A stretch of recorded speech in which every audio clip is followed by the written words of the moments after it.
धनंजय मुंडे यांच्या संदर्भातली गणेश चतुर्थीच्या दिवशी कोणती बैठक झाली त्याचा व्हिडिओ देऊ शकतो असं म्हणत धनंजय मुंडे यांनी शरद पवार यांच्यावर गंभीर आरोप केलाय।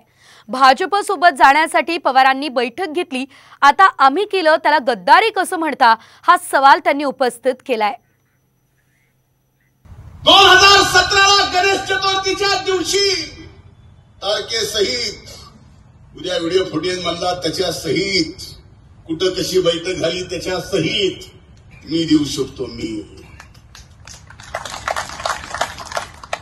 दिल्लीला कुणाच्या घरी शिवसेनेला बाजूला कसं काढायचं याच्या सहित ते काय होतं संस्कार। आम्ही काय केलं गद्दार। एस.एम. जोशींनी शरद पवार साहेबांपुढे प्रस्ताव ठेवला की आपण गव्हर्नमेंट बनवूया। कोण? जनता पार्टी, भारतीय जनता पार्टी नाही, जनसंघ नाही, त्या सगळ्यांनी दुहेरी सदस्यत्व सोडलेलं होतं आणि त्यांनी एकत्र येऊन सरकार बनवलं। त्याच्यात कुठेही जनसंघ आणि भारतीय जनता पार्टीचा संबंध नव्हता।